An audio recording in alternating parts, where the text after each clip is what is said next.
one more thing about the Lakers I want to we kind of mentioned this last week, but they have Danny Green's 15 million expiring, Yeah, KCP's 8.5 million expiring, Kuzma. Kuzma 3.5 million expiring, and they have Uh-huh. their first round pick this year. Yeah. The draft kind of sucks, but whatever. It's a first round pick. Mhm. This Laker team could be a lot better next year Yeah. because some of the players that were the biggest players in this playoffs, KCP, Rondo, um, I mean everyone else kind of sucked. Markieff Morris had a couple of good games. You can find these guys for absolutely nothing, like Yeah. off the scrap heap, like literally.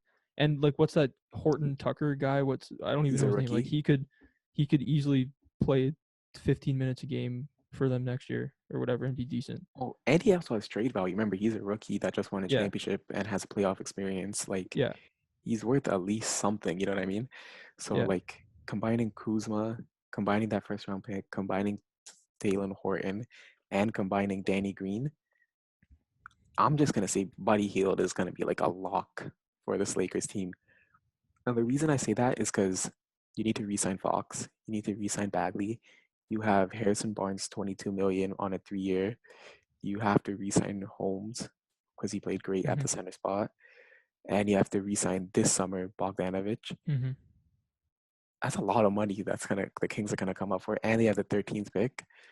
And people realize Buddy Hield is already 29, so he's not a young guy that matches with Mm-hmm. Fox and Bagley's age.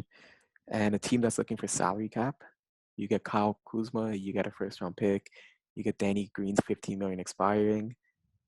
Hey, that seems like a good trade in my opinion. That's a decent trade. And Yeah, I mean, opinions on Kuzma are kind of different everywhere you yeah, look, but and he didn't really show much in the playoffs or in the finals. But you can see sparks of it sometimes. yeah, And he's at least an interesting trade piece. yeah, An 100%. expiring deal. Yeah, Buddy Hield is definitely an option. He played with Davis before. Um, Yeah, he did. I forgot about that. Yeah, yeah, I completely forgot. He's kind of young, but he's been all over the place. He played with Davis, so I don't know. Maybe they have some chemistry there. yeah. Um, yeah, that's definitely a possibility. Avery But I Bradley's think, returning. yeah, this Laker team could be even better next year, and Yeah, that's scary. Now, much like better.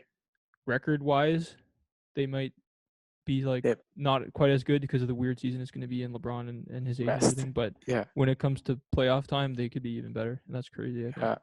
And picking up a player like not Danny Green, picking up a player like Buddy Hield is going to Yeah. be a huge improvement because everyone else is a good defender, so you could kind of Hmm. hide him.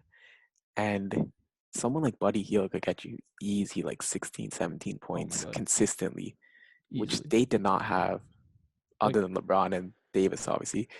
And when you have that consistent third player that can score at a clip like that, hmm it's just going to make LeBron's role easier because instead of sagging a double team onto LeBron, no one's coming off Buddy Hield. Like they're yeah, staying on him. So yeah. it's going to be a lot easier if they get a shooter like him. Like Buddy Hield is not some all-star level Yeah. MVP player, but you look at the team that they had on the floor for this finals, and if you put Buddy Hield on there, he would have been far and away the third best player on the team, Mm, and this probably would have been a sweep for the yeah. Lakers. And that's just insane. How and they could basically put the same level team, just adding a guy like that next year. Let's see Yeah. if Rob Pelinka pulls it off.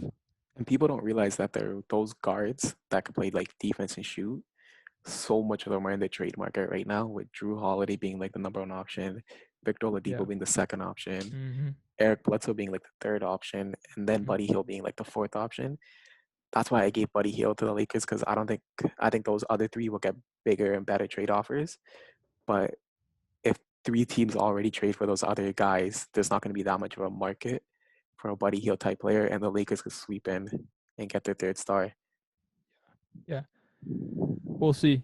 The off season is going to be starting really soon. We're going to have a lot of Mhm. different like trade episodes, obviously draft coverage, free agent stuff, but Yeah. it's going to take a couple weeks before that starts up. Thanks for watching.